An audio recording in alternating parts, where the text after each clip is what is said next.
Born on May 6, 1937, Clifton, New Jersey, Rubin Carter struggled through a tough childhood. At the age of what most records say to be 14, Carter was sentenced to a juvenile prison in Jamesburg for 7 years for assaulting a white man for no proven reason. After escaping at the age of 18, Carter became a paratrooper for the American Army. However, a year later he was found and sent back into prison. After being released from prison in 1961, Rubin Carter spent the next 5 years training to become a boxing champion. Through his career, Carter earned his boxing name, the Hurricane. Carter's entire life took a sudden twist on June 17, 1966, in Lafayette Bar and Grill, Paterson, New Jersey. There, 3 whites were shot. 2 were killed instantly. 1 died a month later. According to the white women living above the bar, the shooters were 2 Negroes who drove away in a white car. Rubin Carter and his companion, John Artis, had left the bar that night in a car that matched the description. On October 1966, Rubin Carter and John Artis were arrested and found guilty by an all-white jury.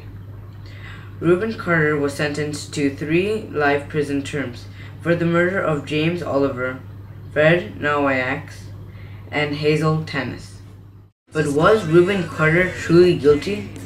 Was his verdict really based on reason or racism? Put in a prison cell, but one time he could have been the champion of the world.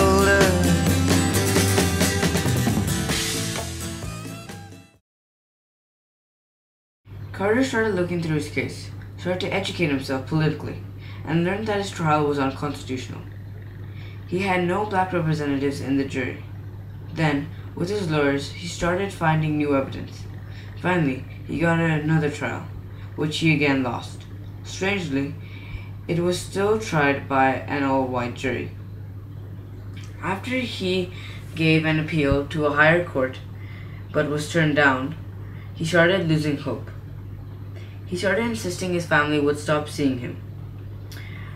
In 1984, Carter divorced with his wife, May Thelma. Carter published his autobiography in 1974 and inspired Lesra Martin to help him. Lesra Martin was raised poorly in Bushwick, New York. He was later taken in by some Canadians that were helping to educate him. After reading Carter's book, he started writing letters to him, meeting with him, and eventually becoming his friend. Lesra and his Canadian companions were now determined to get Carter out of jail. Through their research, they discovered that the 2 eyewitnesses for the first trial were bribed by the police, and their sentences for burglary was reduced if they said Rubin Carter was there at the crime scene.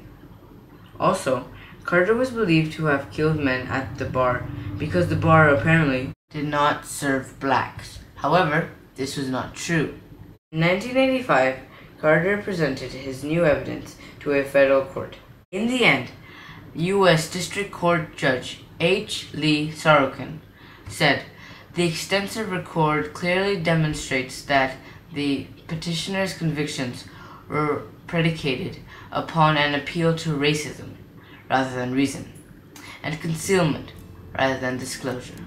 Carter is now the director of the Association in Defense of the Wrongly Convicted. He is also a member of the board of directors for the Southern Center for Human Rights in Atlanta and the Alliance for Prison Justice. The story of Rubin Carter can inspire students today because Carter fought for many years for the fairness he deserved.